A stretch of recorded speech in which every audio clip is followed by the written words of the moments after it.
Good afternoon. My sincere gratitude to Direct Tax Committee of Institute of Chartered Accountant of India for providing an opportunity to moderate a live webinar. I acknowledge the presence of respected chairman of Direct Tax Committee and Center Council member of ICI, CA Piyush Ji Chhajed from Mumbai, and our speaker of the webinar, CA Haridas Ji Bhatt from Mumbai, and ICA members and the other participant of the webinar. Today we have a live webinar on the topic Demystifying Penalties, Navigating the Income Tax Act 1961, organized by the Direct Tax Committee of ICI. Navigating the complex world of the taxation can be a daunting task, especially when it comes to understand the various sections and the provisions of the penalty.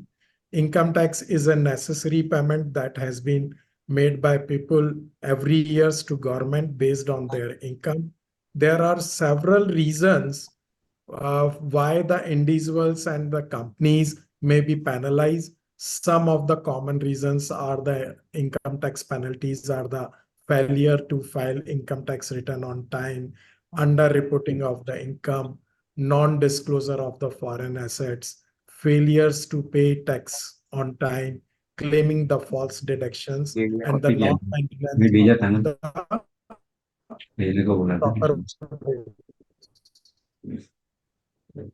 In webinar, we will discussing the income tax penalties, the reason behind them, and the consequence of the not paying income tax on time, and how to avoid these penalties by stalwart CA Haridas Ji. It is my great pleasure to introduce CA Haridas Ji Bhatt. He is having 38 years experience as a practicing chartered accountant and having the vast knowledge on the subject direct tax, and regular share the knowledge on the same topic on various forum like WRC study circles, etc. He is the past convener of the JB Nagar CP study circle. He was the co-opted member of the WRC and ICI Central Council. He was the winner of the Times Business Award 2021 for excellence in the financials and the tax advisory. Before inviting Haridas sir, I request DTC Chairman CA Piyush Ji Chhajed to welcome address and the enlighten and guide us with the word of wisdom and the understanding. Piyush Ji. Thank you very much, CA Jitendra Kothari ji. Very good afternoon to all of you, the learned faculty and the speaker for the day, CA Haridas Bhatt, moderator CA Jitendra Kothari ji. My vice chairman, CA Kota Srinivas, was not able to join. He was supposed to join. He will join maybe during the session or maybe the concluding time. The Secretary of Direct Tax Committee, CA Priya Subramaniam, CA Prachi Jem, and the whole team of Direct Tax Committee, all the participant esteemed members of this Institute of Chartered Accountants of India, ladies and gentlemen, a very good afternoon. I once again welcome you for the seminars which are happening on every Thursday. As you all are aware, every Thursday on an alternate basis, we conduct these webinars where we choose one topic on international taxation and alternately we choose topic on direct tax. And today, the topic, as mentioned by the moderator very rightly, demystifying penalties. It's a very great subject, I'm sure, because penalties is actually a penalty for doing wrong. It's not only a tax payment, but it could be quite taxing sometimes to pay the penalties and the provisions which have undergone change in the last 4 to 5 years. I believe nobody else could be better than CA Haridas Bhatt. I've been hearing him since long. He quite often speaks in the physical platforms in our Mumbai, and his command on this subject is great. He often appears before the ITAT also. I see him arguing the matters for the client, and I'm sure the next 1.5 hours to 2 hours would be a great learning for all the participants. My request to you to be attentive and please raise as much questions as you can on the window which has been provided. I'm sure equally very much competent CA Jitendra Kothari who is a moderator and who was also a convener at AOSC, Andheri Oshivara Study Circle, would be taking up the questions, and I'm sure Haridas Bhatt would be addressing that to it. So I would thank you very much, Haridas Bhatt and Jitendra Kothari ji, for giving this opportunity, rather in joining this webinars and addressing our members who would be participants over here are coming across the India. There would be the participants from the metros, major cities, and the rural areas also who will be listening to this webinars live also. And they also actually watch when this webinars which are recorded would be played on live TV ICI. Coming to Direct Tax Committee, of which I am a chairman. In last 2 years, earlier I was a vice chairman of this committee, and now I am a chairman of this committee. 3 or 4 important points which I thought I would just like to appraise the members for the benefit of the large. 2 or 3 important things which I think so all the members should be looking forward to is, one is the most important thing would be an implementation guide on the revision in Form 3CD. You are aware in month of March, there was a revision in Form 3CD been done, wherein certain clauses were amended. Most important amendment which has taken place is incorporation in the audit report in the Form 3CD, reporting of under subclause H of Section 43, capital B. That is disallowance for the payments not made within the due date to the MSMEs. So there would be an implementation guide coming on it. My request to all the members is please do look into it whenever you are discharging your assurance function. I am sure we will be able to address whatever questions the members have in mind, whatever issues that members have in mind.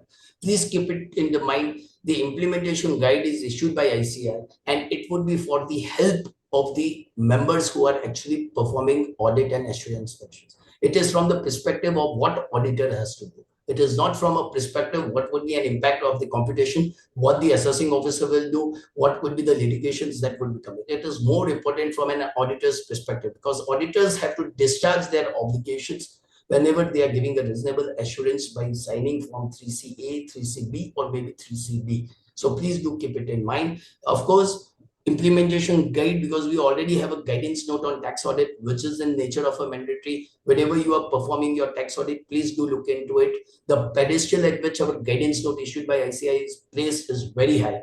Even the High Courts and Supreme Court has held that if a member is following, or even if an assessee is following what is written in guidance note, I'll just take an example of turnover definition, which is not defined in the Income Tax Act. Courts have always borrowed this definition or the calculation of turnover from our guidance note. And therefore, I always request my members, please do look into it. Implementation guide on revision is there because guidance note requires an exposure draft, and it may take a longer period of time. I may have to go to council for the approval after the exposure draft is there.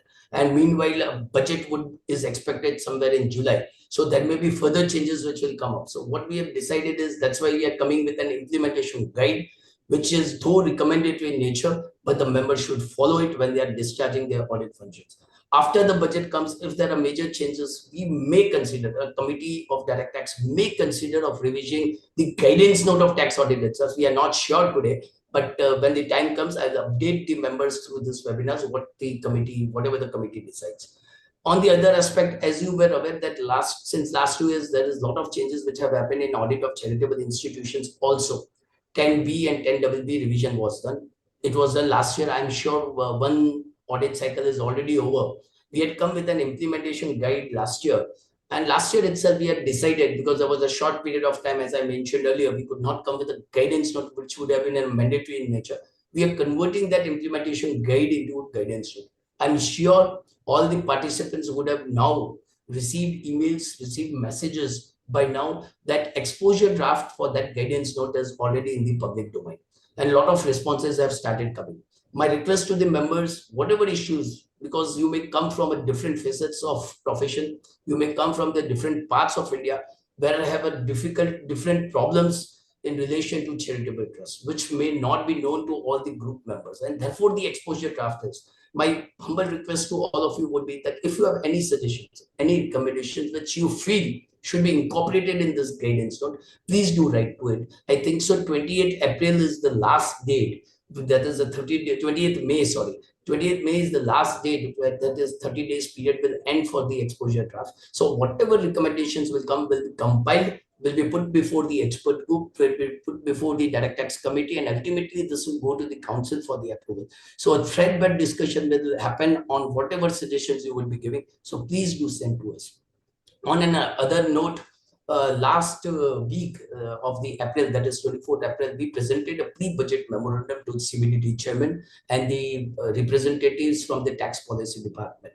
We had a 90 minutes presentation on a one-to-one when important areas wherein we had made a suggestions for changes to be made in the Income Tax Act were discussed. Around 99 suggestions were given and a 130-page booklet was submitted to CBDT, wherein the important facets were discussed. And they have also again asked us on certain important issues and points that they want further justifications, because they are quite positive to incorporate our suggestions by way of amendment in those act. But they want further suggestions and backup on that, for which a draft has been already prepared, and maybe coming week or maybe tomorrow also.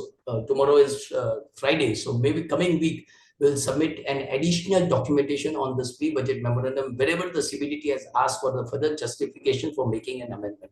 More importantly, this year CBDT has also accepted most of our representations which we are making on a weekly basis, just like we have made we'll be making another representations on condonation in filing form 10 ID, I believe, that is for exercising of options for 15% tax rate by the new manufacturing concerns. So there we have come across a lot of complaints from the members that they could not file these forms opting for 15% tax rate, that is, and therefore a condonation should be given. We have already made a representation, and I'm sure we are hopeful that it would be accepted and the members would not face problems. There are certain members who have already faced adjustments by way of CPC doing an adjustments in the tax rate, but I'm sure this will be taken care, and within a month or 2 months time we'll try to get some clarification of that aspect also.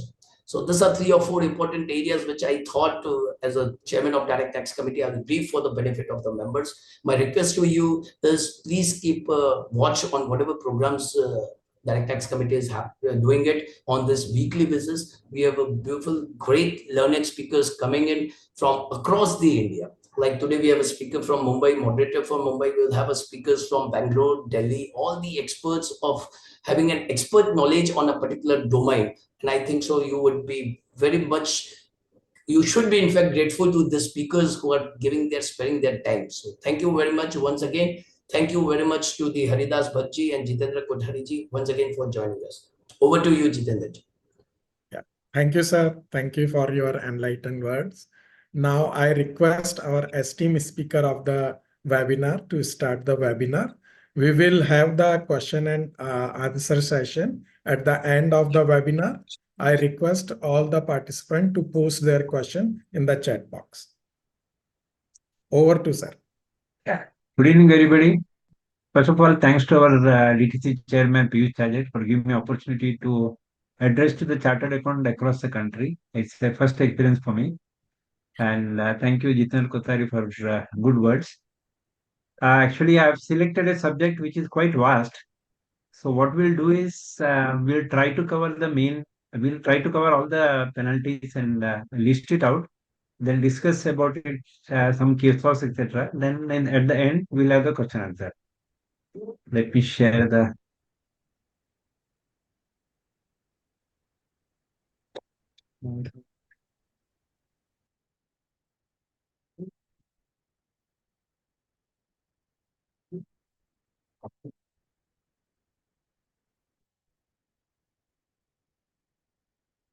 I hope the screen is visible. Yes, sir.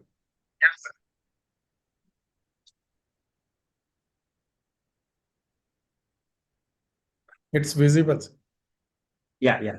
So what is penalties? Just to understand what is penalties, it's a punishment imposed or incurred for violation of law or rule, a loss, forfeiture, suffering, or like to which one subject oneself for non-fulfillment of some obligation, something that is forfeited as a sum of money, or a disadvantage imposed upon one of the competitors or upon one side of for infraction of the rules of game, sports, etc., consequence or disadvantage attached to any action, condition, etc.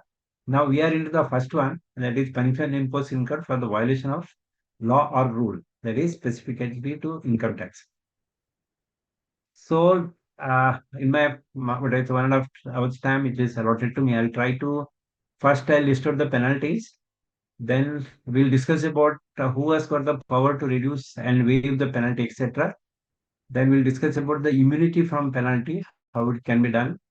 Then we'll also discuss when penalty is not impossible and procedure of levying penalty and overall very importantly limitation, that bar of limitation. Then case laws. Case laws I've listed along with after the sections I've listed some case laws which are relevant. The broad penalties can be classified into this category. One is assessment related, another one is failure to disclose income, failure to reply to the notices, failure to file something specifically my international taxes and some issues are there, and any violation of the provisions of the act, then delay and non-payment of taxes, and delay and non-compliances. My presentation is based on the order of the section, not on the basis of the subject. The first one is, default in making payment of taxes. This is one provision in the Income Tax Act which is used sparingly, but when there was a less recovery of money by the Income Tax Department, they used to, pass these orders for advance, specifically for advance tax. So the AO has got the right to work out your advance tax based on the past records, etc., and ask you to pay advance tax. And once he passes the order, then if you don't pay, you are assessed in default. Then penalty is leviable. That is what 222(1) is. Amount as directed by the assessing officer. However, amount of penalty cannot exceed the amount of tax in arrears. That is the good this one. And plus, as all penalties here also, reasonable opportunity to be heard should be given. And assessee proves to the satisfaction of the AO the good and sufficient reasons. Here always the Income Tax Act you can see everywhere. The word comes is you should prove it or do it or explain it to the satisfaction of the AO. Anyway, that is one subject we can discuss forever. Let's go further. And further, if the final payment of tax, if the default is proved to be incorrect, the penalty will be cancelled and refund will be made. This is the only one case where penalty can be refunded. Now there is a tax buoyancy in the past 4 years, or rather after the Modi government. I have not seen this type of orders anywhere. But before that, when the tax collection was low, AOs used to all the big assets they used to catch and send the orders and collect the money. And if you don't pay it, your penalty is leviable. Now this 115 BBE is exactly, it is not a penalty, but it is a penal taxation. That's why I'm covering it. So here there is all these sections of starting with 68, 69, B, C, D, etc. When there is any addition made, then the tax payable is a penal taxation. It is not the normal taxation, it's a penal taxation. Where the total income of the assessee includes any income reflected in the return of income furnished, you got an option to show it in your return filed also under these sections, or as determined by the officer. That is income referred to section 68, 69, 69A, 69B, C and D. The income tax payable shall be aggregate of the amount of income tax calculated on the income tax at the rate of 60%. This is the penal rate. That's why I added it in the penalty section. If your normal rate is 30%, here is 60%. Plus, there is a surcharge of 25% and cess of 4%. That comes to 75.8%. And if it is during the assessment, usually there is 2 years past, there will be 24% interest. And over and above that, I'll come to that section again, there is a 10% penalty also. So if there is any addition made in these sections, you will end up paying more than 100% of the amount in taxes. And here one thing which is very important is no deduction in respect of any expenditure or allowance or set off of any loss shall be allowed to the assessee under the provision of this act in computing the income referred. If you're a loss-making company, if you got brought fraud losses, if you got current year losses, anything, if there is an addition in this section, you end up paying tax. This is a bit draconian, but anyway, that is compliance here. The government wants you to be more compliant, and whenever you are caught, you pay through your nose. That is how on this principle this section is introduced. Now it's not. I can't say it's a new section. It's an old section now because it's already 3 years old. Section 270A, which is practically replaces 271(1)(c). So we'll go through the 270A first, then we'll go to the 271(c), because although 270A is currently prevalent, even 271(c) are applicable because all the penalties are kept in abeyance till the disposal of the Commissioner Appeals Order. Commissioner Appeals Order, as you all know, in the past 5 years, hardly any movement has done. So if there is any conclusion of the Commission Appeal, 271 is still relevant. We'll discuss that also afterwards. First is 270A. 270A, there are two classes. One is underreporting and another is misreporting. So for underreporting, penalty is 50% of tax payable, and for misreporting, it is 200%. In 2001, there is a range of 100 to 300%. Now they made it only flat rates. There is no range here, 50%, and there is no discretion given to the AO also. He either charge, if it is underreporting, charge 50%. If it is misreporting, he charge 200%. Now, what is underreporting? It's a simple thing, but if in simple words, if the assessed income is more than your returned income, then you are covered under underreporting. That is, if the income assessed is greater than the income determined in the return portion 143(1)(a), not regular assessment, even the your processing and 143(1)(a) also, if there is addition, that is also liable for underreporting. Maximum amount not chargeable to tax where no return of income has been furnished, or where return has been furnished for the first time under section 148. All these assessments, you are liable for the penalty. The income reassessed is greater than income assessed or reassessed immediately before such reassessment. Similarly, applicable to the provisions of 115JB or section 115JC, that is the book profit for the corporate and non-corporates. And the income assessed or reassessed has the effect of reducing the loss or converting such loss into income. So this was in the 2001C when that's introduced, the reduction of loss was not there. Then by explanation they added it. So here they were wise. While beginning only they said that if anything results in reduction in loss also, still you are liable for the penalty under 270A. The calculation of underreported income is explained in the section. So I'm not going to how calculation. There is the mathematics calculation is explained in the section. What should be the underreported income, etc.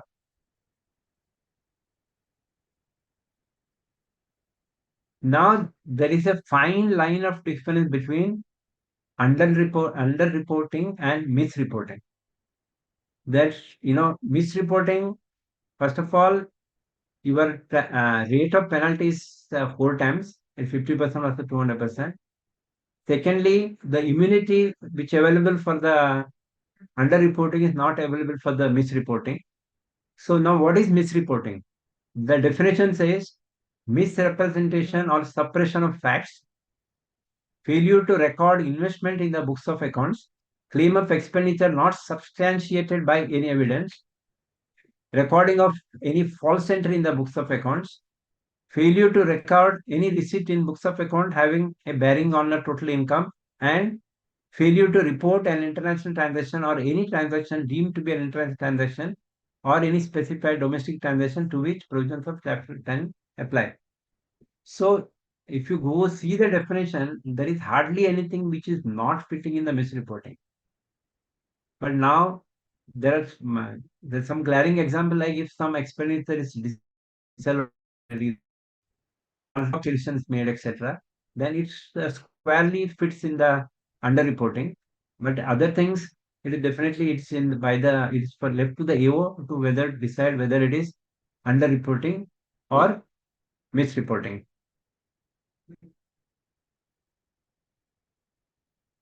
Now let's talk about the immunity. This is the when the 270A was introduced, they came out with the immunity from the imposition of penalty, like 270AA.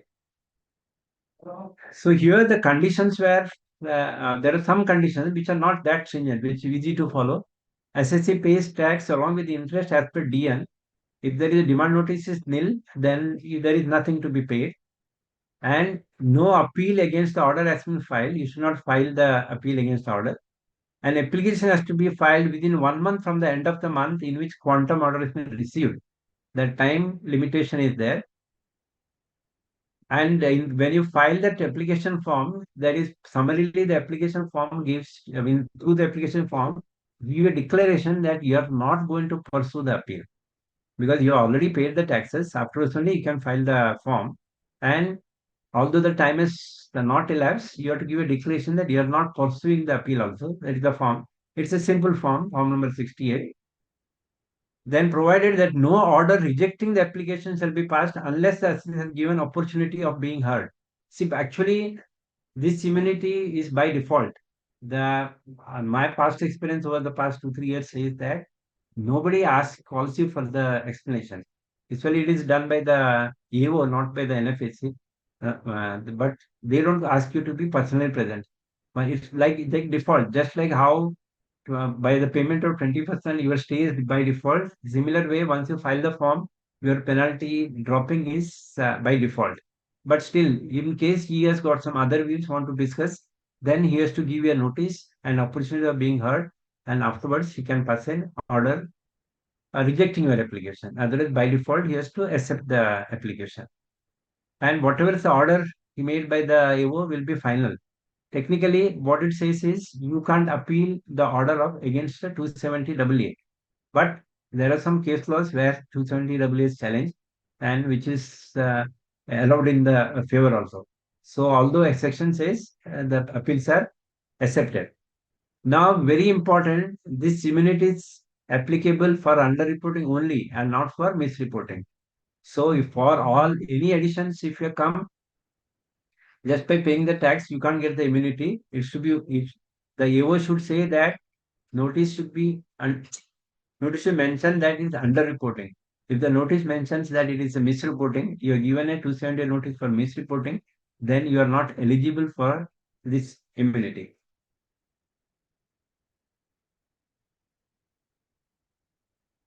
Some small issues we'll discuss on this 270A. Will mere presence of an item of underreported income arising as a consequence of misreporting trigger the non-obstante part of subsection 8 for all the items of underreported income? Now the thing is, let us say that if you got 4 additions, out of that 2 are underreporting and 2 are misreporting. Technically, you should get immunity for the underreporting thing, but AO by default he sends you a notice for misreporting, not for underreporting. Once the moment you get the notice for misreporting, then you are not eligible for the immunity under 270AA, although some of the additions are mere misreporting. This is the procedural lapse.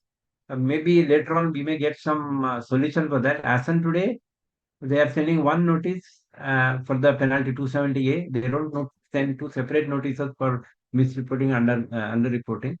If they start sending separate notices, we may have a window there.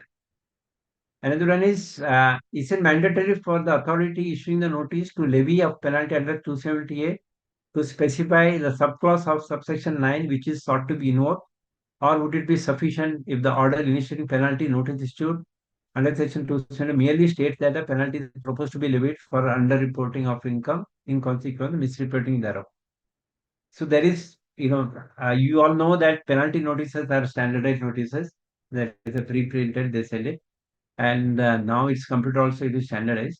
So I have not seen any notice under for penalty under 270A by telling under what section you are covered.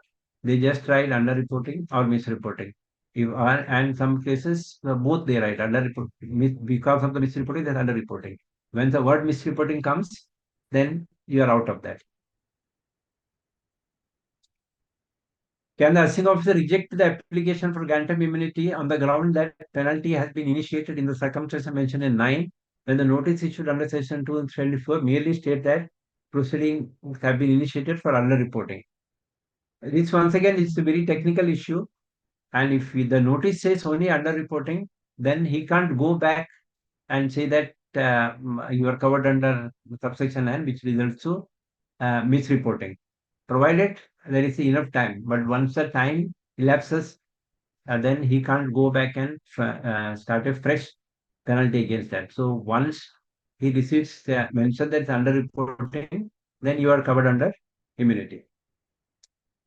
If the assessing officer proposes to reject the application for immunity under 270 AA on the ground that penalty proceeding have been initiated in circumstances referred to in subsection 9 of section 270A, and the assessee in the course of hearings makes out the case that on facts its case is not covered under subsection 9, can the assessing officer still grant immunity? This is here it is possible, but there will be some technicalities because you have to make an application within 30 days. And if it is already he has invoked the subsection 9 and said that underreport is misreporting, you are not eligible to file the 270A. And later on, during the hearing, if you agree that there is no misreporting, then he may not guarantee the immunity because you have missed the bus. But anyway, that he has got the power to drop the penalty, that he can use it because if you are represent yourself properly. In which situation does the assessing officer have a discretion to reject an application of granted immunity?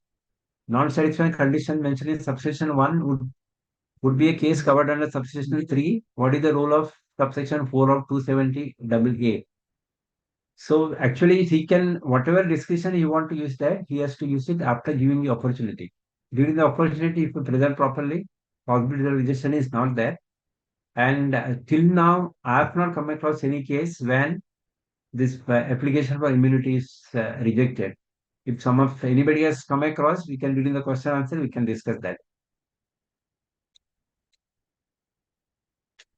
Now 270 is relatively new law, so I could not get much case laws in favor of us.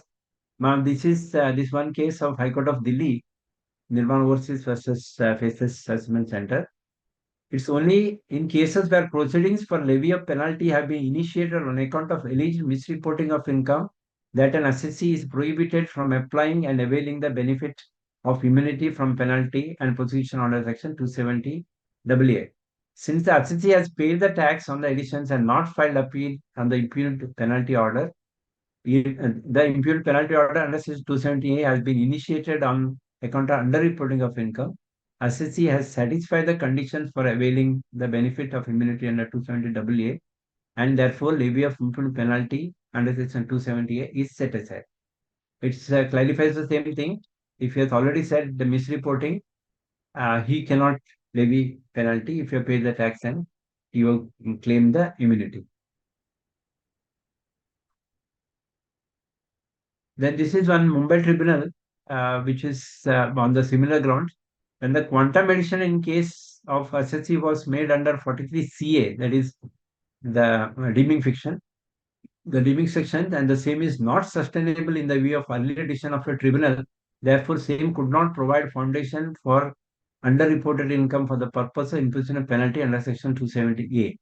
Even the assessee voluntarily accepted the assessment order to buy the piece and avoid litigation. Therefore, there is no question of any misreporting as this fact is noted and accepted in the assessment order. That apart, AO failed to specify in penalty notice the limb underreporting or misreporting of income under which the penalty proceeding has been initiated. Therefore, no penalty can be imposed in this case, as there is no misreporting is there by the assessee for the purpose 270A. Here, multiple things. One is he's telling it's a deeming fiction. Another one is the AO has not, he has put both underreporting and misreporting. He has not ticked which limb he is covered. So based on that, the penalty was dismissed.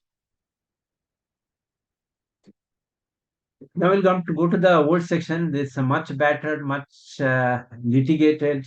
It's a favorite of all litigations section. That's the 271C. That is penalty for, there are two limbs in that, one concealment income and furnishing of inaccurate particulars. Here, the rate of penalty is 100% to 300% of the tax payable. This is from the incorporation, this has gone into so many changes. So it says that the amount added or disallowed in computing the total income be deemed to represent the income in respect of which particulars have been concealed. There's a difference or difference or in the difference between what you filed and what the assessed is what is the income concealed.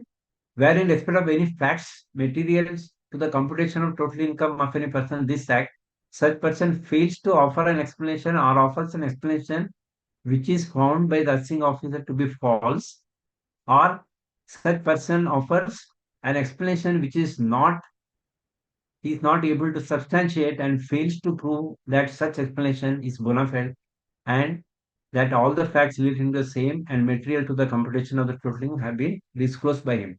This is the two limbs. One is for consumer income, another for not that uh, furnishing of inaccurate particulars. So both we have covered how it is done. Then there is an explanation where the penalty was expanded. The expression of the amount tax sought to be evaded in case where amount of income in respect of which particulars have been concealed or inaccurate particulars have been furnished has the effect of reducing the loss declared in the return of income or converting the loss into income, means the tax that would have been chargeable on the income in respect of which particulars have been concealed or inaccurate particulars have been furnished had such income been in the total income. So this was the first change, because initially when there is a loss there was no penalty because there is no tax liability. This was amended with this explanation telling that if the loss is reduced also, you are subject to the penalty. In any case to which explanation 3 applies, means the tax on the total income assessed as reduced by the amount of advance tax, tax source, tax collected source, and self-assessment paid before the issue of notice under 148. This is the calculation how the penalty amount should be calculated. What is the tax sought to be evaded? Any other case means the difference between tax on total income assessed and the tax that would have been chargeable had such in total income been reduced by the amount of income in respect of which particulars have been concealed or included particulars have been furnished. This explanation was brought in later so that even the loss-making companies also are covered by the penalty. Now let's go to the case laws. So I'll first touch up with the Dharmendra textile process, which is a very celebrated case, which was in favor of the department. So what it said was, penalty under section 271C is a civil liability, and for extracting such civil liability, willful concealment is not an essential ingredient, as in the case in the matter of prosecution under 276C. So the bona fide and willful concealment were the things which were discussed, and there are many.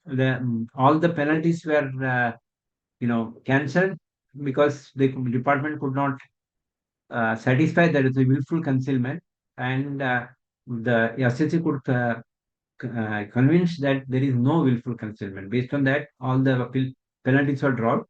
Then this Dharmendra textile came. Then the picture changed.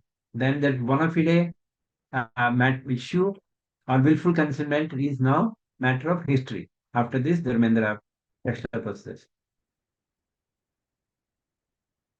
Yeah, this is one actually. This is one interesting case with the penalty of 271C, and this is followed by even my Mumbai Tribunal also follows, Mumbai High Court also follows, but I picked up one of the Delhi High Court order. Here it's simple. The AO did not strike off the either it is considered income or filing of inaccurate particulars. Because it did not strike off, the penalty was cancelled. So penalty under 271C validity non-striking of inapplicable portion in the notice. Because as you know, this earlier all the notices are pre-printed. You have to strike out one of them, and that's usually AOs do not go into that. Their TS and the inspectors do that, and the AOs just sign it and they send it along with all the other papers. So that mistake has cost very dear to them, and it has come to the rescue of all the assessees. In the instant case, a perusal of notice would show something which the tribunal also recorded, that AO did not indicate to respondent assessee as to whether this is the case of concealment of particulars or furnishing of any particulars, or even as indicated above, the case where both charges were sought to be leveled against the respondent assessee, there is obviously an internal inconsistency in penalty order. AO begins by saying that respondent assessee had furnished inaccurate particulars of his income in respect of difference of various decisions with the AO, and then while computing the penalty that he imposed on the respondent assessee, he goes on to say that respondent assessee had furnished inaccurate particulars of income or concerned income. There is obviously no clarity in the mind of AO as to which limb of 2001C got attracted in the instant case for initiation, followed by imposition of penalty. Accordingly, there is no substantial question of law which arises for consideration. So this is followed across the counter as on today, unless if there is any Supreme Court order comes against that, when itself is a history now, so it may stay. So if you are confirmed, if you accepted the additions also, is just check the notice given to you for the penalty. If the notice it is not nothing is struck off, then you are 100% you are going to get the penalty deleted. Now, after the Dharmendra Textile, this Reliance Petro Products Private Limited case of Supreme Court, which came into the rescue of all the assessees. So that is whatever Dharmendra has done it. This the to greater extent, Reliance Petro Products case has been reversed. What it says is a mere making of claim which is not sustainable in law by itself will not amount to furnishing of inaccurate particulars regarding the income of the assessee. Merely because the claimed expenditure which claim was not accepted or not acceptable by the revenue, that by itself would not attract penalty under 271C. So that willful concealment is in a reverse way. It is said that just because you do not agree with you doesn't say that you to be penalized. So this has come to the rescue. The major penalties after the Dharmendra, major penalties have been deleted based on the Reliance Petrol products.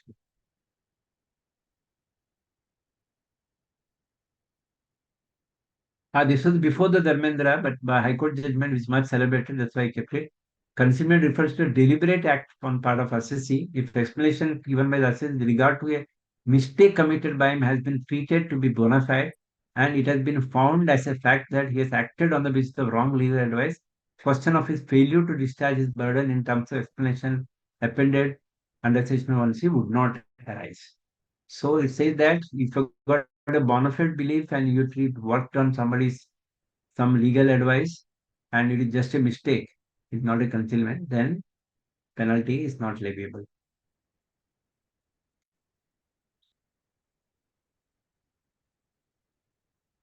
This once again, KC Builders, this was the where the additions made in the split order on the basis of which penalty of for concealment was levied are deleted. There remains no basis at all for levying the penalty for concealment, and therefore, in such case, no penalty can survive, and the same is liable to be cancelled. Ordinarily, penalty cannot stand if the assessment itself is set aside. Where an order for assessment or reassessment on the basis of which penalty has been levied on the basis assessee by has itself been finally set aside or cancelled by the tribunal, otherwise the penalty cannot stand by itself and is liable to be cancelled. This is Supreme Court judgment. This is followed 100%. If the quantum assessment, if quantum is deleted, quantum assessment is set aside, or luckily even if it is set aside also, the penalty cannot be levied. It has to be deleted. But only thing is penalty can be recharged. Once again, they can levy the penalty on reassessment. Once the assessment is set aside, then AO has to reassess. While reassessing, if he further makes an addition or he makes the same addition again, he can once again restart the penalty under 271C. But earlier 271C, it cannot sustain. That is the judgment. Now here, this is one interesting judgment, and I don't know, because earlier it was not there. Nowadays, your comparison with the tax audit and the return is there. And if there is something is reported in the tax audit and you fail to give back to it in the return, then your additions are made and then you are subject to the penalty, etc. For that, this PwC judgment in the Supreme Court case comes into your rescue. It says where tax authority report filed along with the return unequivocally stated that provision for payment of gratuity was not available under Part 7, but due to a bona fide and inadvertent error, assessee failed to add provision for gratuity to his total income. Assessee could not be held to be guilty of furnishing inaccurate particulars of income. So what it says is you have already filed some data that is available in the department. Only there is a mistake in your return. There is a mistake apparent on the record because income tax got access, department has got already recorded those statements. If there is error, then it cannot be considered as furniture of inaccurate particulars of income.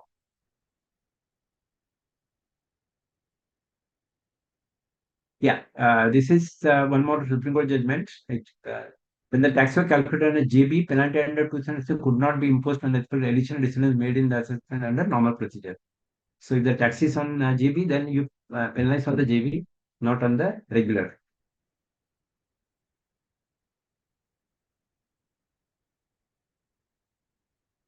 This Bennett Coleman is the Bombay High Court.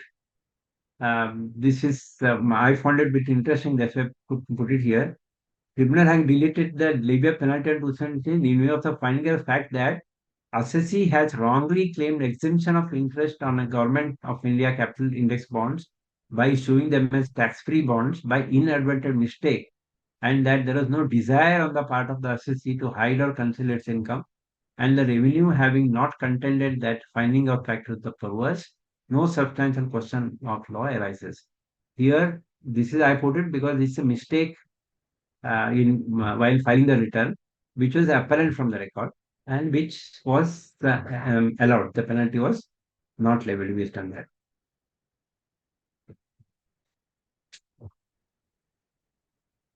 Now, let's go to the other section, that 271B, that is failure to comply notices, that is rupees 10,000 for instance of default.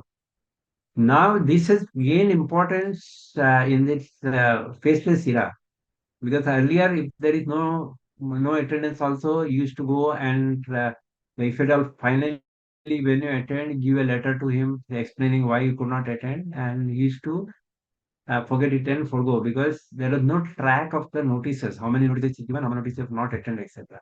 But now in the faceless era, every notice is having the deal number, and that notice, whether you replied or not, it is on the face of your when you log in on the face of your assessment procedure, it is seen. And if you are not attended anything, not seek judgment, if it is unattended, then you are liable for the 10,000 penalty. And to add to our rules, what happens is assessment is done by the faceless, but penalty is initiated and charged by the charge AO. Charge AO do not have much work and they do not have much revenue to show also. So they don't leave anything. If there is, they just go by the list of your assessment proceedings, which is listed in the assessment proceedings also in the assessment order. They write partially attended, not attended, partially full. So wherever is non-attended, they charge the 10,000 rupees for default. So earlier it was toothless, and when it was charged also, we never used to pay because it doesn't go into the DN. DN ledger earlier, they were manually maintaining the ledgers of demands. These penalties were never entered into those demands. So we used to escape this. Nowadays, there is no escape. And now, as you know, that all the demands will be, they calculate the interest every quarter by raising a fresh notice.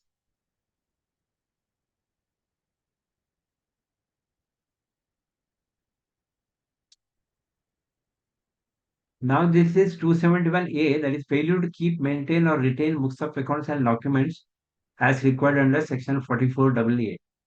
Actually, this is one section which is in the department, which is absolutely not used by anybody, but it is there because there is some professionals are supposed to keep books in the format. There is the especially the medical practitioners, because in some years back, all the medical practitioners were charged levied this penalty because the case register they could not present before the AO. All the doctors do not keep the case register, although only the nursing homes and hospitals keep it.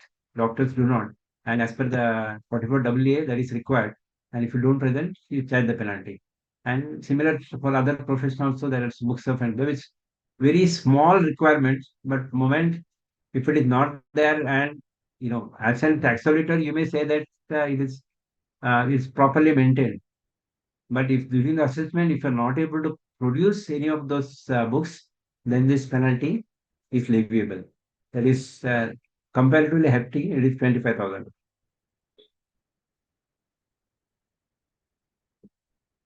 Now this 271 AA 1 and 2, these are regarding the international taxation, that transfer pricing.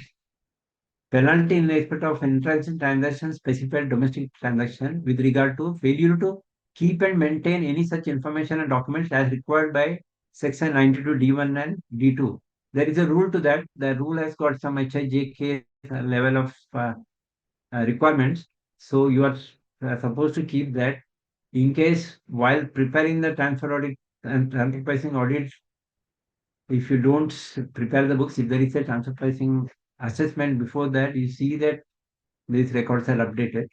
And it's not a very complicated thing, it's a very simple thing. But you have to, if it is not able to present it, update it, then penalty is leviable.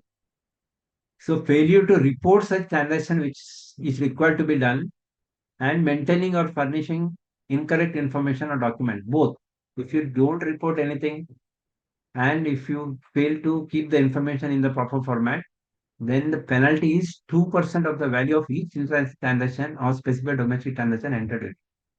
It's comparatively quite huge because if you are subject to transfer pricing assessment, then your turnover will be huge because small turnover they will pick up. And if you are caught in that, 2% also works out quite huge. Then 270AA2, that failure to furnish information and document to the authority prescribed as required under 98, 92D4, that is information about the international group. This now is started some 4 years back. Initially, only Form 3CB was there.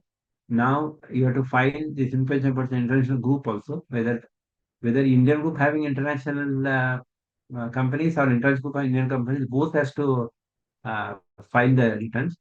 It's also very simple return, not complicated, and it is not assessed also. During assessment also, they don't care much whether that is filed or not. But in case you don't file it, the penalty is quite hefty. That is 5 lakhs.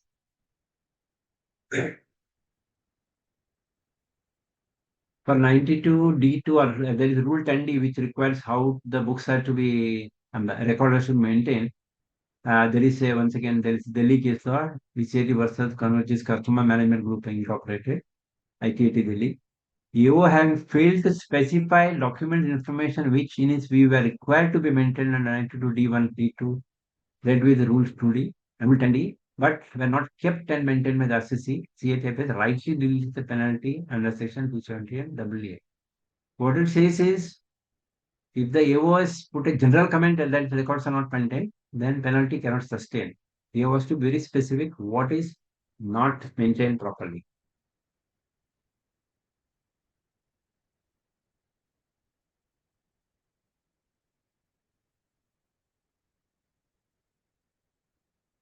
Now this summary 115 BBE, I went through this and we covered it. So there is a penalty under section 271 AAC. So income under section 68, 69, 69 A, B, C, D determined by the AO.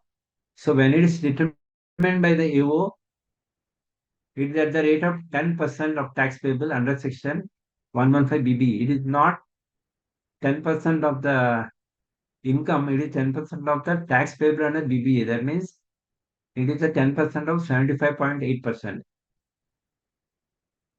Or if it is not, you have not paid under any BBA, which is now not possible. BBA is quite old now, in a case of old cases, at the rate of 60% of the undisclosed income, if it is not covered under BBA. Here, once again, the penalty is not applicable if the assessee pays the tax along with the interest and furnishes the return of income for the specified previous year, declaring the above and pays tax under 115 BBE.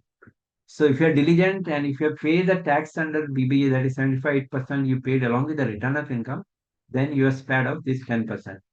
I don't know how many will pick up this option, because saving is only 10%, and admitting the income under these sections is very difficult to digest.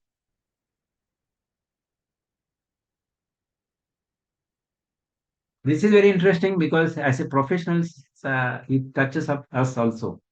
Because when it introduced, we are all scared, but I have not come across anybody vivid penalty under this till date.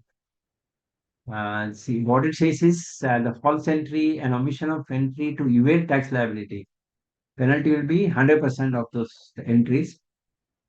And when if the assessing officer finds a false entry or an omission of an entry which is relevant for computation of total income of the assessee, he may direct the assessee to pay penalty of an amount equal to sum of such false or omitted entries. The meaning, I'm covering the meaning. The false entry hereby means the following: forged or false documents such as false invoice, an invoice of supply or receipts of goods or services issued by any person without actual supply of or receipt of goods and services, an invoice in respect of supply of or receipt of goods and services, or both, to or from a person who does not exist. So actually, this came into picture because there are some mass editions based on the bogus purchases and terminology called as circular transactions. These bogus purchases were the cases where invoice was issued without actual delivery, and circular transaction also is turnover was turned around and material never moved. So these type of things were unearthed by the GST and earlier VAT department, and it was considered as a mass movement, and there was thousands of cases opened up everywhere. Based on that, they started this. And here, one thing they added is you may direct that any person who causes the person in any manner to make a false entry to pay the same penalty. For example, if a small and medium and chartered accountant, if you're writing somebody's book, and if such false entry is found in their book, then you are also penalized similar amount what is penalized to the assessee. And plus, if the assessee anytime says that, "No, I am guided by this person, my CA guided me to do this, or my CA asked me to do this," anything, if somebody takes your name, then you are also liable to pay the similar penalty.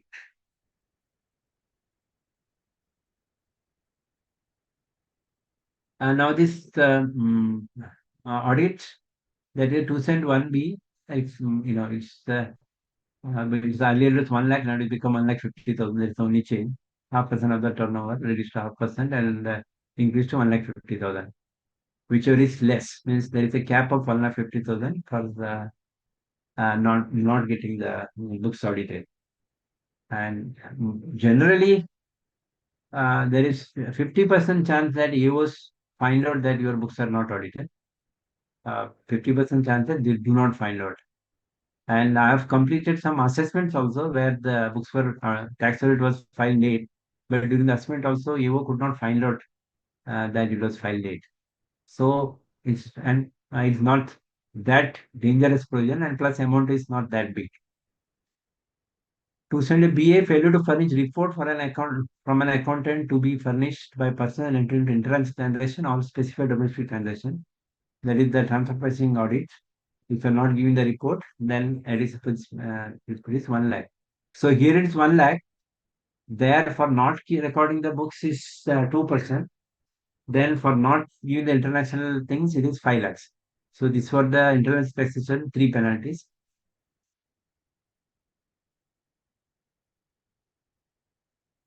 To 1B, there are many case laws. So I refer to some of them. This one, Mumbai Tribunal. That no penalty shall be imposable on the person or the assessee as the case may be referred to in the said provisions if it proves that there are reasonable cause for the said failure. There is a standard word used, reasonable cause. Since the provision of 270B covers provisions of section 271B, if assessee or the person explains the reasons for not getting these accounts audited, then certainly the case comes within the purview of reasonable cause as provided by section 273B. In this case, the SEC has proved beyond doubt with necessary evidence that there was sufficient and reasonable cause for not getting its accounts audited under 44AB. Therefore, the AO was erred in imposing the penalty under 270B.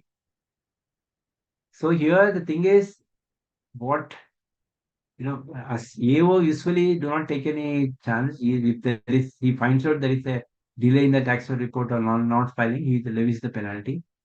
And Commissioner Appeals, that Commissioner Appeals usually thinks that there is a sin for them to delete any penalty, any sort of penalty. 99% of the penalties Commissioner Appeals uphold, they don't delete it. But tribunal by and large are very lenient on the penalties. So if you are able to show a reasonable cause, some reason, and if you can prove it with the document, usually the penalty is deleted. Similarly, one more for the 3C EB also, there is one case with Ahmedabad failure to furnish report under 92E, reasonable cause. Parliament has used the words may and not shall in section 200BA, thereby making the restrictions clear that levier penalty is discretionary, not automatic. Sir, conclusion is further described justified by 273B.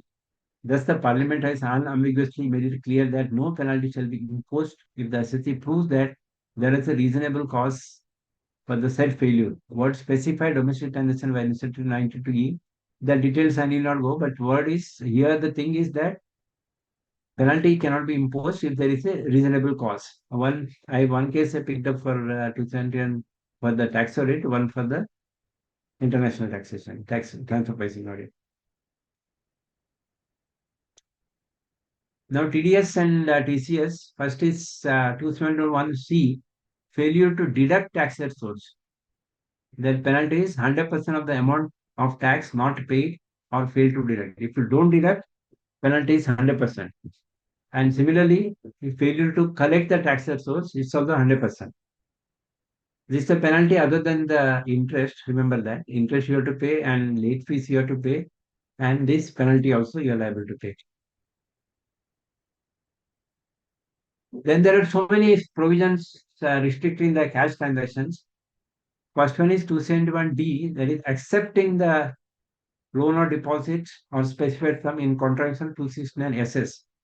That is 100% of the amount of loan, deposit or specified sum taken. And here there are so many case laws which say that share capital is not covered under deposit, etc. I'm not going to cover that because later on share capital is added in that section by amendment. Then 200 DA, that is receiving an amount rupees more than 2 lakhs in contravention to the provisions of ST, some equal to the amount of receipt.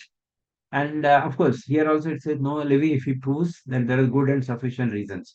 See, this 273 section specifically says about the sufficient reason, but some of the sections tell in the sections also they mention about specific reasons. And this is one of the section where in the section only they have mentioned that if there is a good sufficient reasons, penalty need not be levied. Section 200 DB, and that is receiver of the sum without providing the facility for accepting payment through prescribed 18 electronic modes. I think when this was started, everybody acted on that, and they're working. And when the invoice also they send a QR code to show that how you can make the electronic payment. So and I have not seen anybody leaving this penalty because maybe because people are that diligent or they're following it now, or there may not be any complaints. Either way, here also, if there is a good and sufficient reasons, then the penalty will not be levied.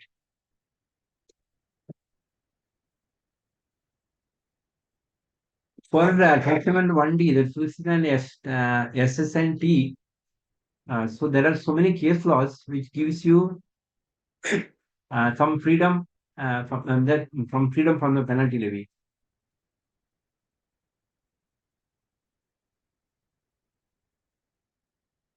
This one Gujarat High Court judgment.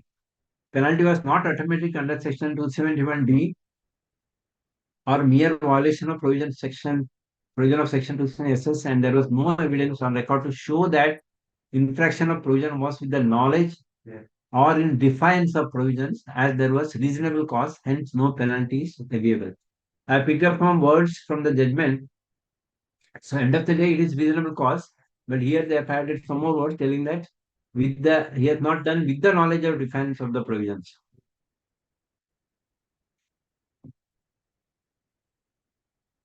Similarly, this Supreme Court judgment 271D contravention 270SS reasonable cause. CH appealed and the tribunal allowed at a concurrent finding that there was a reasonable cause within the meaning of 273B for violation of Section 270SS after taking note of the entire facts and circumstances of the case. High Court was justified in holding that the findings recorded by tribunal being essentially findings of the fact, no substantial question of law arises. So CAT and the tribunal having arrived at the concurrent finding that there was reasonable cause within the meaning of 273B for violation of 270SS, High Court has justified in holding that findings recorded by tribunal being essentially finding of fact, no substantial question of law arises. So this is Supreme Court judgment which deletes the penalty of 271D based on the reasonable cause.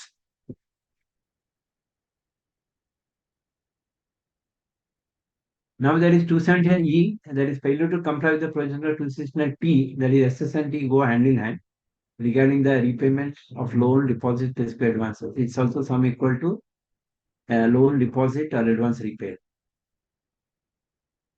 Then 271F, now it is redundant because it is applicable up to 1718 only. For the late fee filing, you were supposed to pay some penalty, but now it is changed, replaced by a levy. So this penalty goes from 1718.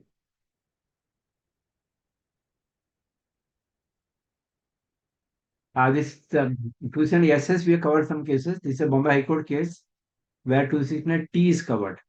What it says here, tribunal is not justified in holding that repayment of loan deposit through journal entries did not violate the provisions of Section 269T of the Act.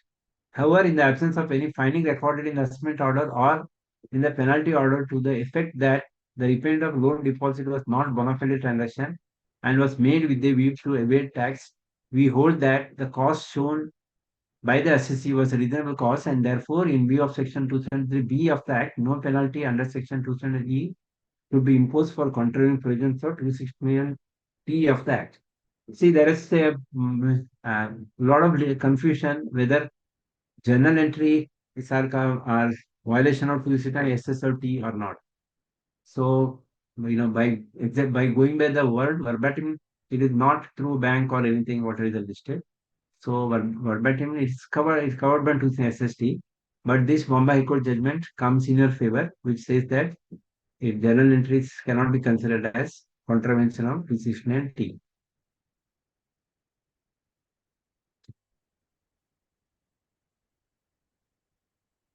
This is the one more Bombay High Court judgment regarding the reasonable cause.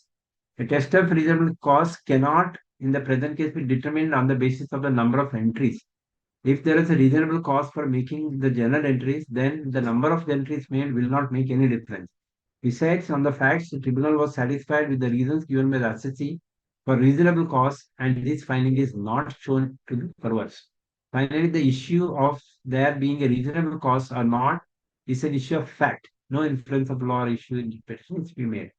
So this is also regarding the journal entries only. Thus, there is a reasonable cause for the assessee to receive deposit loan through journal entries. This non-compliance with Section 270 would certainly be reasonable cause under the Section 273B for non-imposition of penalty under 270D. The view taken by tribunal in the impugned order holding that no penalty can be imposed upon the assessee as there was a reasonable cause in the terms of 270B for having received loans deposited through journal entries is at the best least possible view in the facts of the case.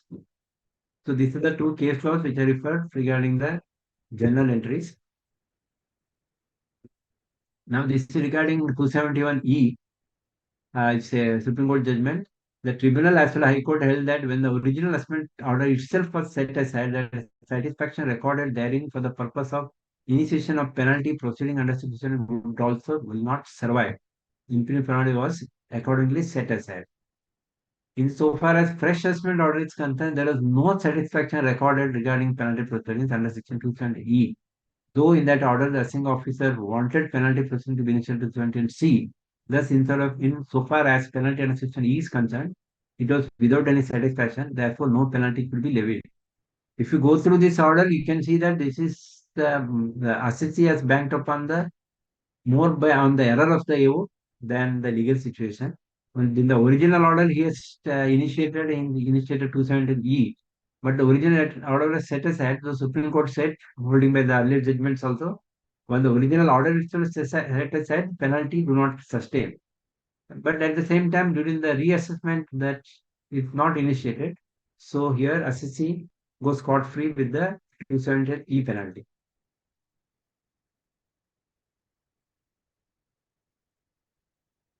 Now you have to file that AR, that financial transaction reports. So for that also there is a penalty.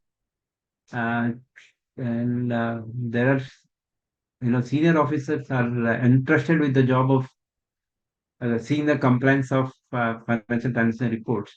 So you get notices from additionals and joint commissioners only for non-compliance. Here, to send a FA, failure to furnish the statement of financial transaction or reportable account under 285 BA1, that is 500 rupees per day. Failure to furnish the statement within the period specified in the notice, that is 285 BA is 5,000 per day. So if you don't file here, you have to per day you have to pay the final 500 fine, and there is no limit like TDS that it should not exceed, etc. If you delay, you have to pay that. And if you don't reply the notice, it is once again 1,000 rupees per day.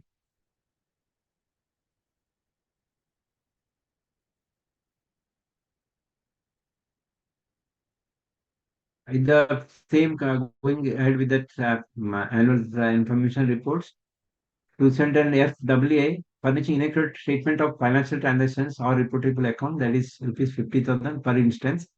FB, that is for the eligible investment fund, failure to furnish statement information document within the time prescribed under section 9A5, that is only to the investment funds, etc. We need not go much deep in that. That is 5 lakhs.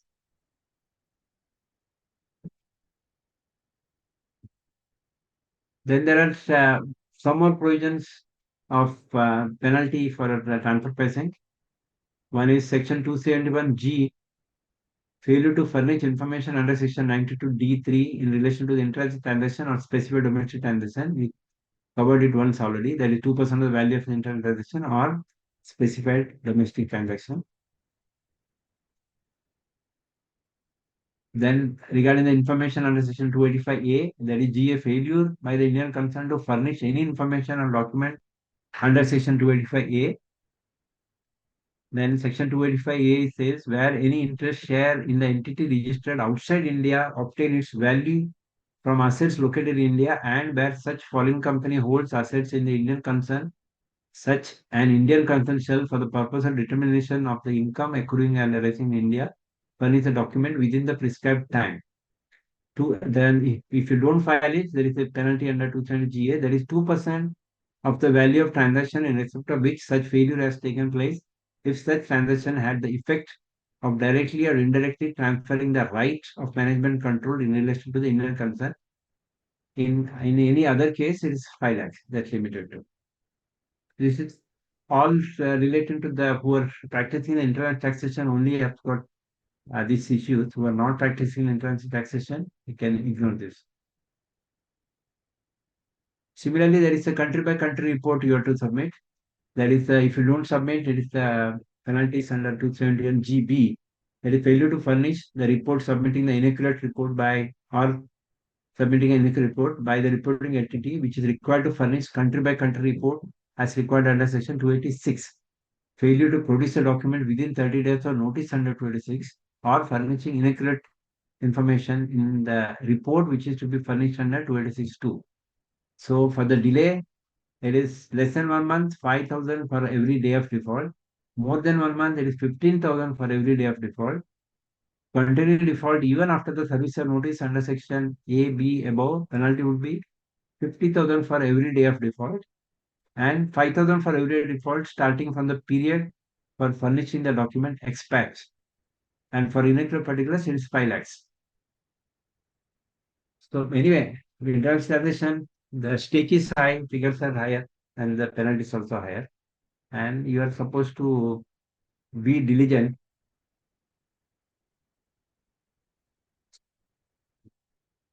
TDS and TCS 271H, that is failure to furnish TDS statements of furnishing incorrect information within the prescribed time to the TDS TCS statements, to be delivered after 1712, it's the minimum is 10,000, maximum is 1 lakh.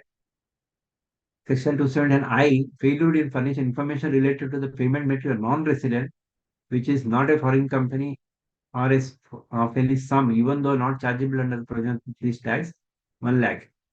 Remember, this 217I is regarding the payments made to, which is not a company or a foreign company. So if you're making for any individuals, if there is no TDS also, you have to file the information. Under 190, if you are doing any transaction with the non-resident, if it is not TDS deducted also, you are supposed to file the particulars.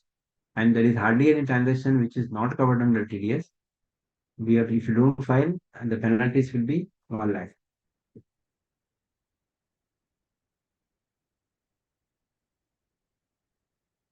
Yeah, this is the one. It's very old provision of penalty is still there. Here it says that incorrect information is certified by accountant, means your asset tax auditor or you form all other forms if you file it.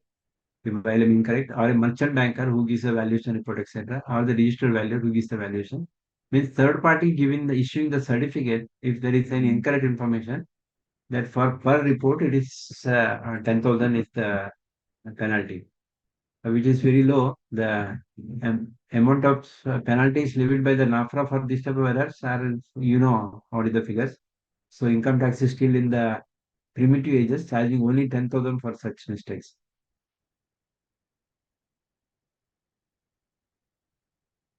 Now this is regarding the inquiry notice and others. That 272A1, that means if any person fails to refuse to answer questions put out by the IT authority or sign statement which the authority requests him to do so, or give evidence or produce the books under summons issued under Section 131(1), or comply with the notices issued under 141, 152, 122(2A), Section 272A2, then rupees 10,000 for each such report certificate and rupees 10,000 for each default.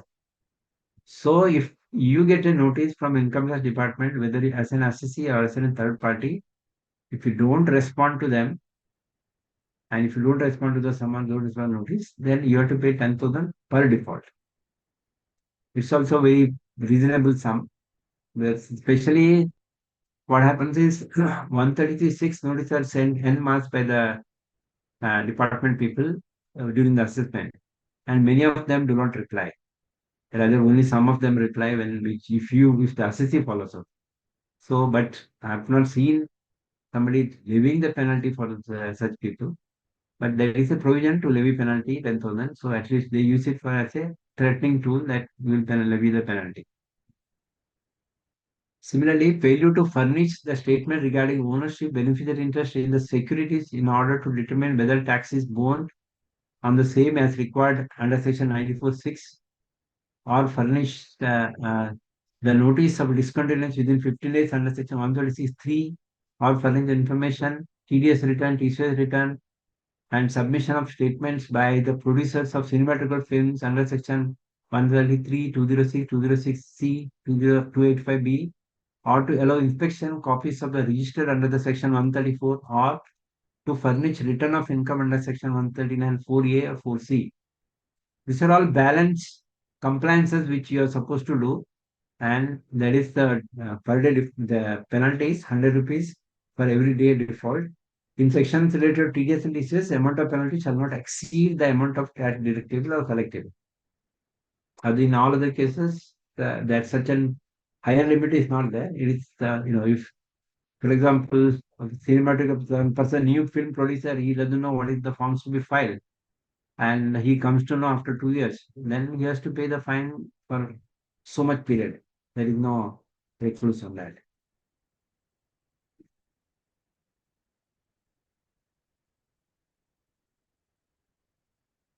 This failure to comply with the Section 133B, wherein an income tax authority has power to call for information, that is 1,000 rupees.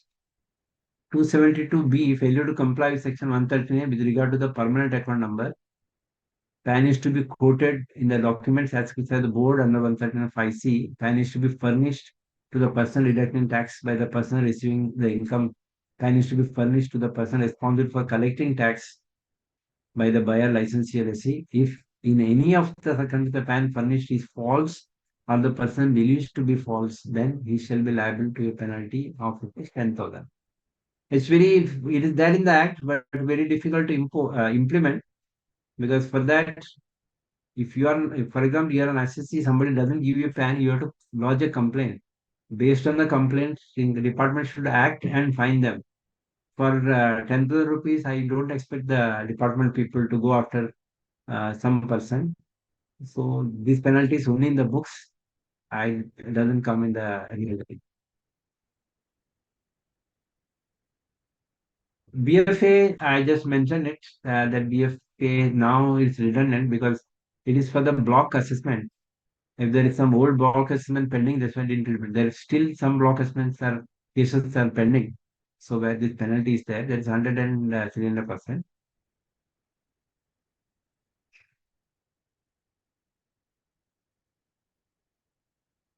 Similar thing, 272BB, failure to apply quote the tax deduction or collection account number, tax collection number falsely quoted by a person believed to be false.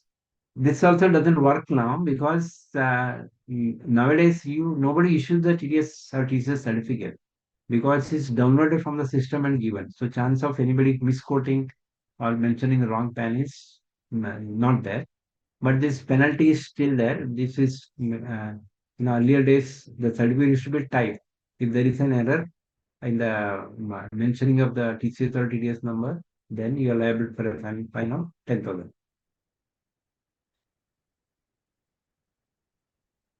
These are the listings of the penalties.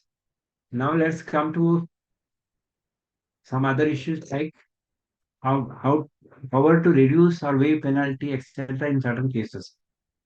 See that principal commissioner or commissioner, we earlier now on an application made in this behalf by an assessee and after recording his reasons for so doing, reduce or waive the amount of any penalty payable by the assessee under this act or stay or compound any proceedings for the recovery of such amount if he is satisfied that this is power is with the chief commissioner, principal commissioner only and commissioner, not with the lower categories. See, that to do otherwise would cause genuine hardship to the assessee having regard to the circumstances of the case, and assessee has cooperated in an inquiry relating to the assessment or any proceeding for a recovery of an amount due from him. And here, once again, if the amount of penalty exceeds 100,000 rupees, order shall be made with the previous approval, principal chief commissioner or chief commissioner, principal director general or director general. So this is the one, discretionary power given to the senior officials to waive the penalty. And I'm proud to say that I succeeded in getting one waiver that was a survey case. After the survey, I could get the waiver. Otherwise, I have not heard anybody getting this waiver, which, actually, as he rightly said, the satisfying the principal commissioner or chief commissioner is not an easy job. There is a provision, and it's worth trying. And these are all discretionary powers. You can't appeal if it doesn't allow it. You can't appeal it.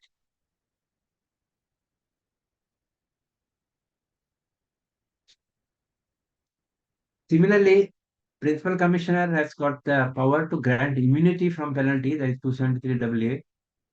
A person may make an application to the principal commissioner for granting immunity from penalty if he has made an application for settlement under section 245C and the proceeding of settlement have abated under section 245HA and the penalty proceeding have been initiated under this act.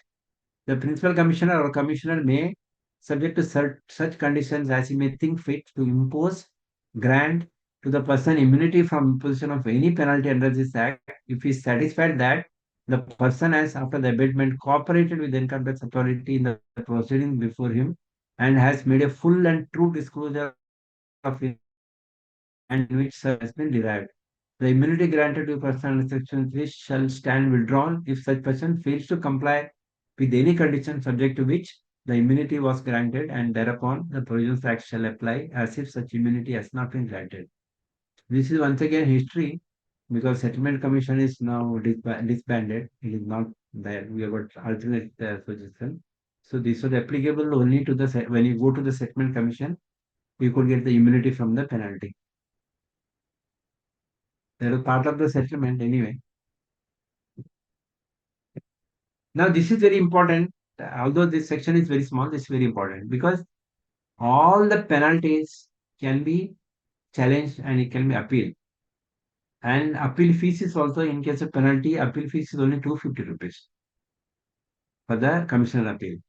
So it's not very costly to go to the commission appeal. But anyway, if somebody has charged you 271B and levied you 10,000 rupees, I don't think anybody will go for the appeal.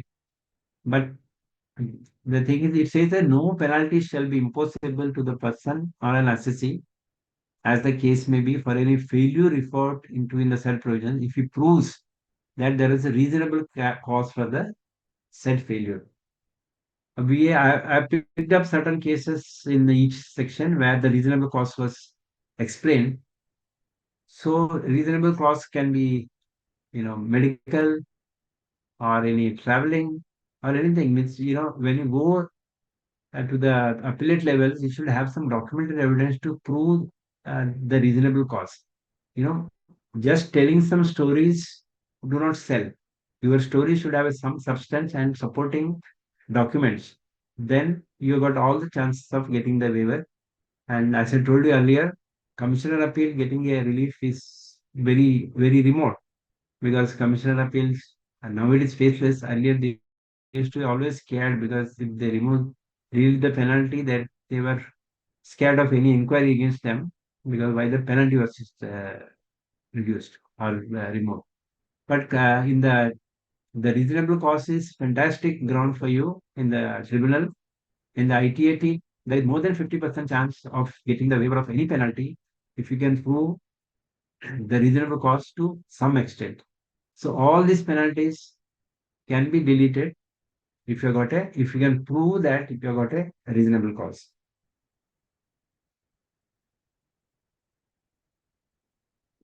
Procedure of the this one is simple, not very complicated. What it says is no order imposing the penalty under the chapter shall be made unless the assessee has been heard or has been given a reasonable opportunity of being heard. Of course, if you don't attend to multiple notices, then he can pass ex parte order that is still there. But it says is he has to give the reasonable opportunity of being heard. And further, there is a limitation. No order imposing penalty shall be made by income tax officer where the penalty exceeds 10,000 rupees. Means only 2% only he can charge, other than that he can't charge anything. By assistant commissioner or deputy commissioner when the penalty exceeds 20,000 rupees, except with the prior approval of the joint commissioner. So usually all the penalty orders, they write that it is passed with the approval of joint commissioner. Some people write the DIN number, some people do not, but they mention it because if they don't mention it, that order is invalid.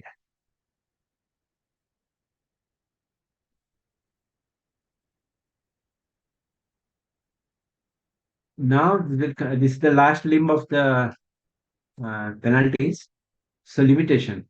So there is two limitation up to 1/6/2003. The rule was different, and after 1/6/2003, the rule is different because that time penalty used to be kept in abeyance even if the case is pending before the appellate tribunal. But after 1/6/2003, if it is cleared by the commissioner appeal, the limitation applies. Just let me go through that. Before 163, in a case where relevant assessment order or other order is the subject matter of an appeal to the appellate tribunal under section 253 after the expiry of the financial year, in which the proceedings in the course of which action for the imposition of penalty has been initiated are completed, or 6 months from the end of the month in which the order has been received by the principal chief commissioner or chief commissioner or principal commissioner or commissioner, whichever period expires later.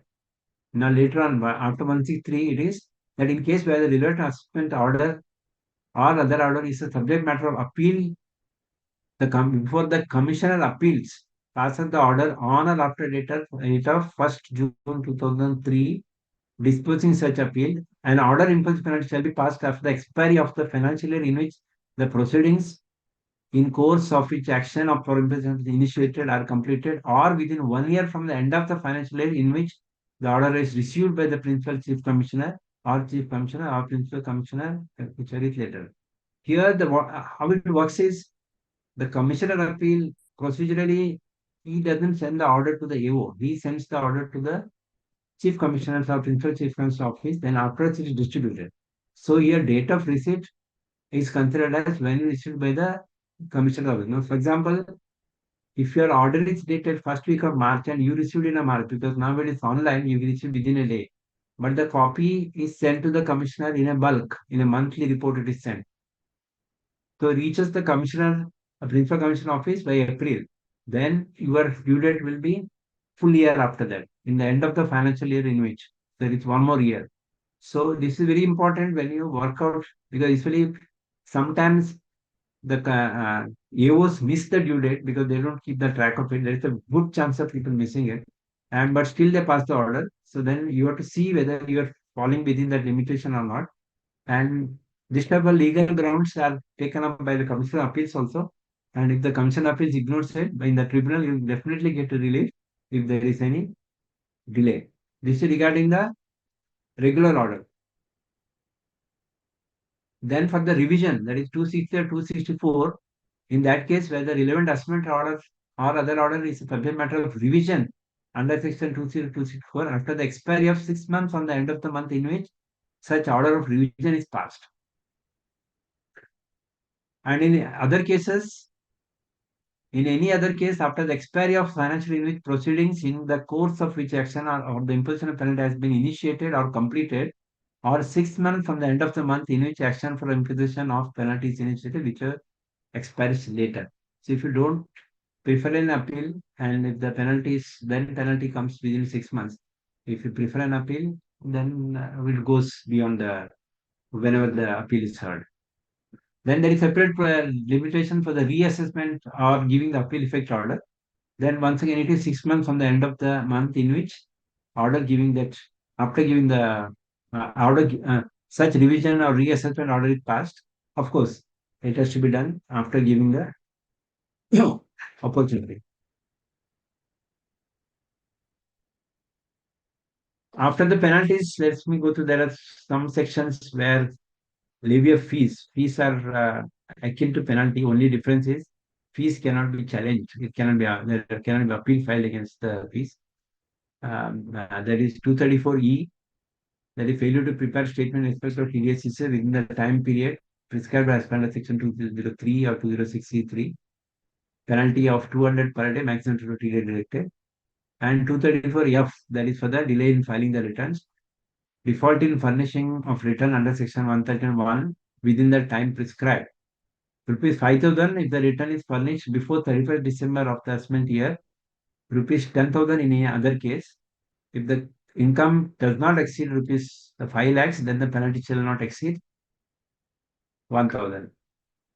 That's all what I prepared regarding the penalties. So I am ready for the question answers, Mr. Kotari, if there is any. Yeah, sir. This is the disclaimer. This is my views. Yes, sir. I got my partner Harshal with me will help me in the questions if they are complicated. We'll together answer. Yeah. One of the question, if from the participant, if computation of the capital losses arise is less than return, the in section 115B applicable, the penalty can be levied. BW. BW क्या होगा? What is the capital gain? VE में?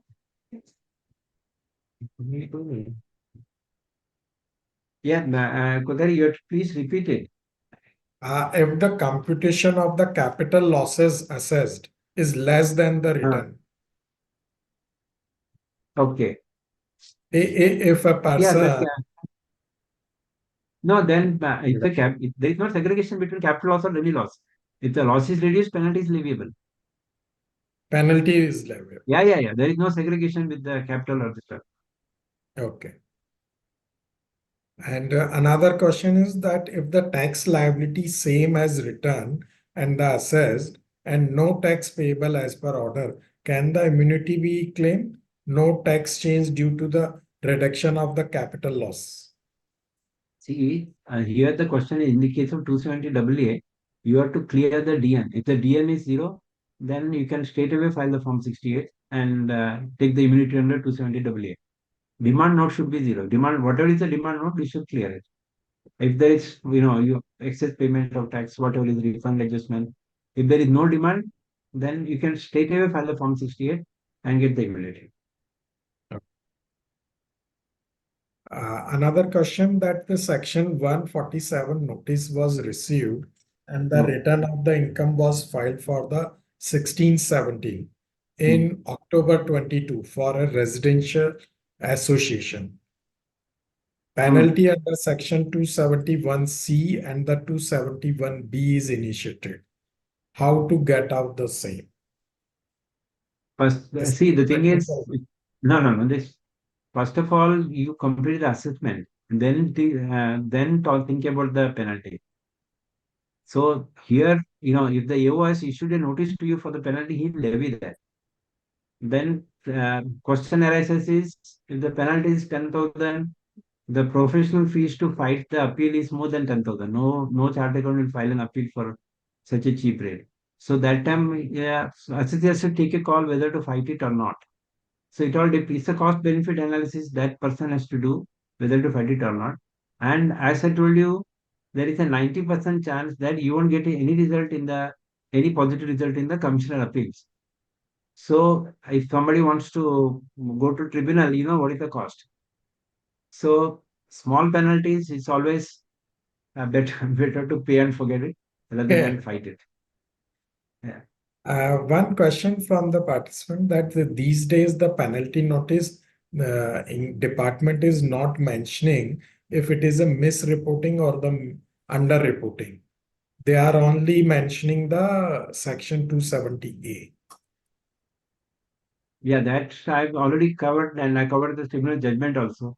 If the limb is not mentioned in the report, the penalty cannot be levied. If you levied also, it has to be deleted. You will get the if without in the notice without mentioning misreport underreport, if he charges the penalty, you will definitely get 100% deletion in the tribunal.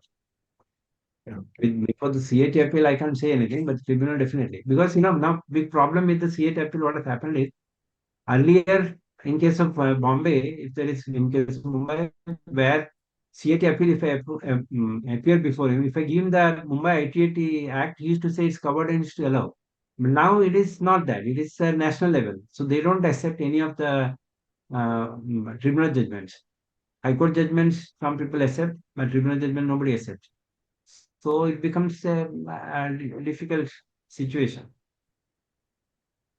So in commissioner appeal, forget it. And in the tribunal, yes, there is a very good chance of you get the penalty deleted. And in case of this are technical error, the 100% chance of penalty getting deleted.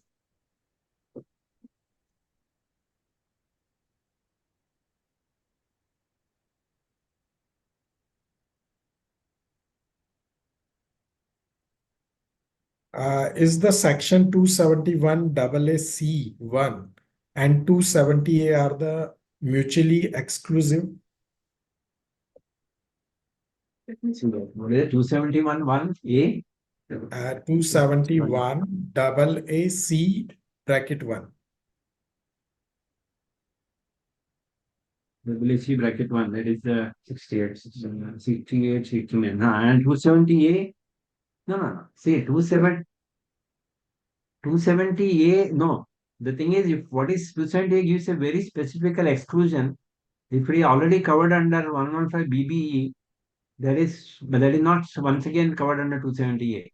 That is only to student AAC will apply. There is specific exclusion. I think I have not covered it in my this presentation. There is a specific exclusion. You covered it? Yeah. I covered it in the this one.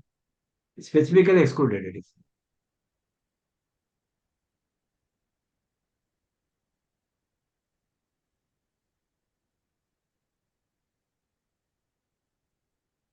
One question from the are penalties also in the nature of the imprisonment? See, I have not covered the prosecution because Hmm. prosecution is separate set of sections.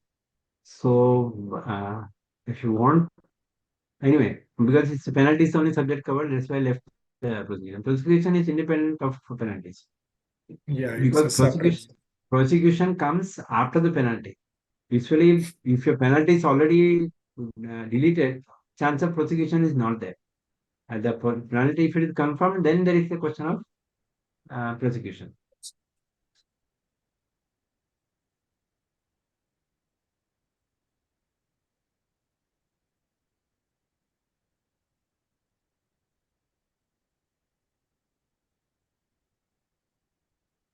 No other questions, sir. So I think I've ended up also early because when you are You covered when all you're the talking, things. no, when There you're are talking to no, when you're talking to the wall, it becomes difficult. You know, if there is a live audience, then the yeah, life is definitely. different. But the participant posted the in the chat questions, and Mm. lot of the participant asking for the PPT presentation. That is your. I don't know. Ask the DTC chairman. I've already Yeah, sent you, and if it is acceptable to them, they will share. I don't have an issue. yeah. Talk to the Yeah, chairman and more decide. than 900 participant is live now, right now. They Okay, are okay. viewing all this webinar. Mm. Uh, So I would like to thank CA Haridas Ji Bhatt for the speaking and the demystify the complex word of the penalties in such a simple way and with lot of case laws and the practical knowledge on the subject. It's a pleasure to hearing you, sir, and I hope it's enrich all the participants. Thank you. Madam, Prachi ma'am, I think Manish from the tech department will talk to him. Mr. Manish. Yeah, should we close or? Okay, bye. Thank you, sir. Okay, thank you. Thank you, sir.